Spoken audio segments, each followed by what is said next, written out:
Media సోదరులకు నమస్కారం. అదేవిధంగా పెద్దలు గౌరవనీయులు సోదర మంత్రులు ఉత్తమ్ కుమార్ అన్న గారికి, అదేవిధంగా తుమ్మలన్న గారికి, ఎమ్మెల్సీ శంకర్ నాయక్ గారికి, సోదరులు మీడియా సోదరులందరికీ నమస్కారాలు తెలియజేస్తూ, దాదాపుగా మరి 2005లో వచ్చినటువంటి మహాత్మా గాంధీ గ్రామీణ ఉపాధి హామీ పథకాన్ని తూట్లు పడవాలనేటువంటి లక్ష్యంతో బీజేపీ ప్రభుత్వం వచ్చిన నాటి నుంచి ఆ చట్టాన్ని ఎత్తివేయాలనేటువంటి లక్ష్యంతో పనిచేయడం జరుగుతుంది. ఆ క్రమంలోనే మరి గాంధీ గారి పేరు తీసేసి విబిజీ రామ్జీ అని కొత్త పథకాన్ని, కొత్త పేరును తీసుకొచ్చి ఇవాళ పేదల కడుపు కొట్టే విధంగా ఈ యొక్క పథకం రాబోతున్న దాన్ని మేము గతంలోనే అసెంబ్లీలో తీర్మానం చేసి పేరు మార్చడం కానీ, రాష్ట్రాల మీద బర్డన్ వేసి మరి అంటే మన డబ్బులను కూడా ఎంత వేసుకోవాలని వాళ్ళు 40% మీరు ఇవ్వాలి అని ఏదైతే 40-60 రేషియో పెట్టడం జరిగిందో దాన్ని కూడా మేము గతంలో అసెంబ్లీలో వ్యతిరేకించుతూ తీర్మానం చేసి పంపడం జరిగింది.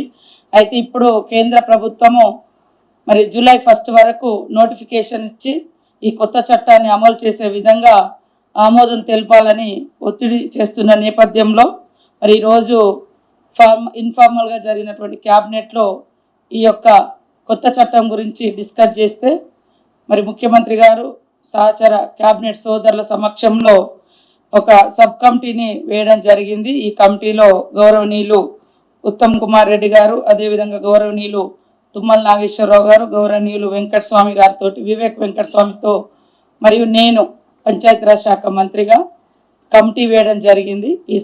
ఈ సబ్ కమిటీ ఆధ్వర్యంలో దేశంలో వివిధ రాష్ట్రాల్లో మరి ఆయా ప్రభుత్వాలు ఏ రకంగా ముందుకెళ్తున్నాయి, ఆ చట్టాన్ని ఆమోదించడం మూలంగా రాష్ట్రం మీద పడేటువంటి భారము ఇప్పటికే మనం చూస్తూ ఉన్నాం. మరి 2 ఫోటోలు క్యాప్చరింగ్ కూలీల గతంలో ఎప్పుడు కూడా ఫోటో తీసే విధానం లేదు. క్రమక్రమంగా అంటే కూలీల సంఖ్యను తగ్గించే విధంగా గంటలు అక్కడ పనుల కాడ ఉండేటట్టుగా పోగానే ఒక ఫోటో తీయాలి, మళ్ళీ వచ్చేటప్పుడు ఒక ఫోటో తీయాలి. ఫోటోల కోసం కూడా చాలా ఇబ్బంది పడుతుంది. ఇట్లా ఒత్తిడి చేస్తూ ఉన్నారు.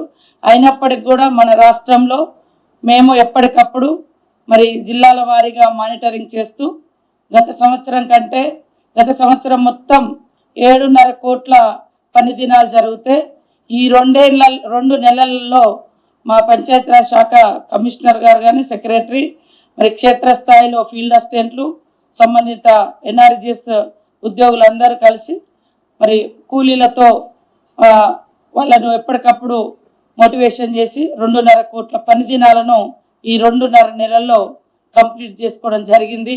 ఎందుకంటే కొత్త పథకం రావడంతో అన్ని పథకాలు కోతబడి మరి రాష్ట్ర బడ్జెట్ మీద తీవ్రమైనటువంటి ప్రభావం చూపబోతుంది. కాబట్టి దీన్ని నిరసిస్తూ ఒక లేఖ కూడా రాయాలనుకున్నాం కేంద్రం తీసుకొచ్చేటువంటి ఈ యొక్క జీరామ్జీ పథకం గురించి.